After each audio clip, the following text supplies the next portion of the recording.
morning sa umagang kay ganda. Umagang kay ganda kasi ang daming gulay. Bumili yung asawa ko kanina dyan sa katabi namin. Ay, hindi katabi. Unahan lang ng konti. Ng gulay, ayan. Daming sitaw. Sa farm nila. Tapos yan. Dami. Tapos, tika, nagluluto kasi ako, guys. Tapos, ayan yung ayan na yung niluto ko. Nagluluto ako. Hala, ano nangyari na? Lagyan ko ng itlog. Ang dami kaya pang nilagay na egg. Kainaan. Dito sa probinsya, ayan ang sarap ang gulay dito kasi sariwa. Ihalo ko muna. Kasi paano ba to? Dahan-dahanin nga natin. Parang ang daming ayan.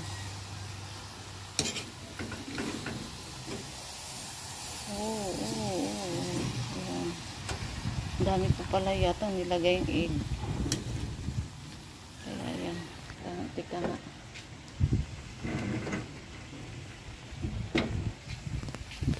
Ayan yung lutuan muna namin dito pang samantala kasi hindi pa siya wala ano na nangyari, tawag nun. Yun naman yung lutuan namin, guys, dito. Tapos pang samantalang takip kasi sobrang hangin. Ang labas kasi nito, ayan open siya. Tapos yan yung lutuan namin, kaya open siya. Lakas ng hangin, kaya nilagyan namin ng plywood pang samantala habang hindi pa nagawa tong lutuan namin dito. Kami lang din nagpanday.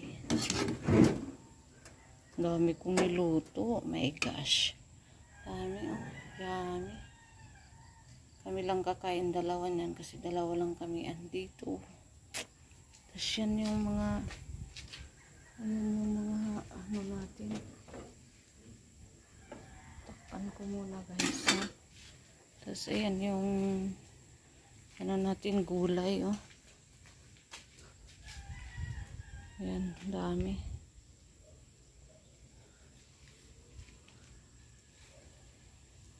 Tapos yung pinya, sayang kahapon kasi nag-harvest sila ng pinya.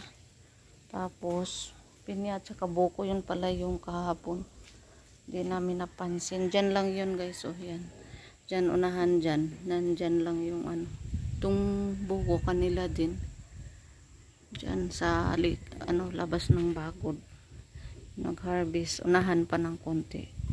Kanina pinabili ko yung asawa ko kasi gusto ko ng sitaw. Dahil yung anak ko mahilig sa adobong sitaw, yung panganay ko. So sabi ko bumili kasi sa Maynila. Alam nyo, guys, sa Maynila ganyan lang siya, guys. Yan, or 5 piraso. Yan, ganyan lang.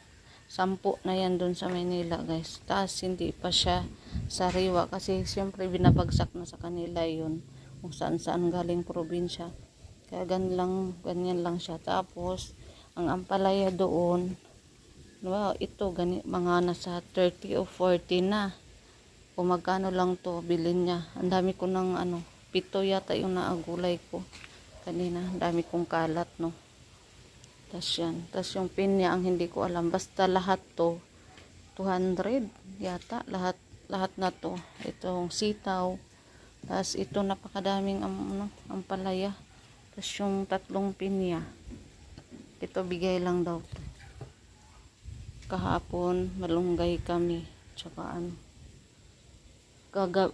umaga malunggay, sa gabi talbos ng kamote. May vlog yata ako doon, nakalimutan ko na. Iba na pag tumanda. Tapos abang naghihimay, hindi ako nagkakape kasi hindi ako mahilig sa kape. Mainit na tubig lang yung tas ito pala, guys, to yung pinagpakuluan ko ng talbos ng kamote kasi nga nag-insalada kami kagabi. Tas iinumin ko siya. Ba't ganyan? May ininom ko yung tubig dyan iba kasi nung bata pa ako, yun nga sabi, no, nakakadagdag daw siya ng dugo. Wala naman kasi, anemic ako lagi. Kaya kumain ng ampalaya para hindi maging anemic. Yan, tapos na guys. Ayan, anuhin ko na yung niluto ko kasi hindi ko pa nahalo yung ano. Ang sarap ng ano. Gusto ko talaga yung sitaw na sariwa. Tapos ito pala guys. Akala ko tapos na, no? Hindi pa pala tapos yung kwento ko. Ito guys, yung nung bata pa kami, ang ginagawa ng pag wala kaming ulam, kasi totoo naman po talaga yun. As in, totoo. Kasi sa probinsya talagang mahirap ang buhay. Noon, lalo na noon kami, as in, may asin pa nga, nag-ulam po kami ng asin. Ang kadalasan ulam doon, tuyo at saka bagoong. Tapos marami kaming gulay kasi ang papa ko, mama ko masipag magtanim.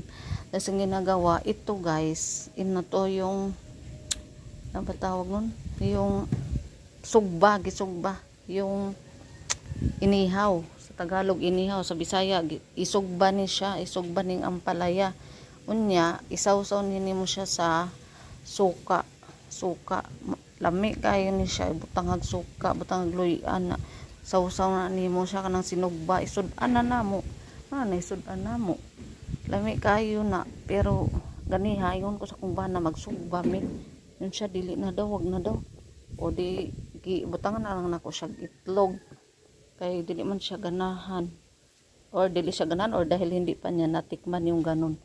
Pero masarap yun kasi yun talaga ang buhay namin, pati yung gabi, yung katawan ng gabi, hindi yung unod sa Bisaya, yung katawan yun, sugba din namo na ihaw, tapos butangan og suka lang, tapos butangan og kamatis, sibuyas, napoy butangan po na magluy. Lami na kaayo na sa mua sa probinsya, tinuod gyud na.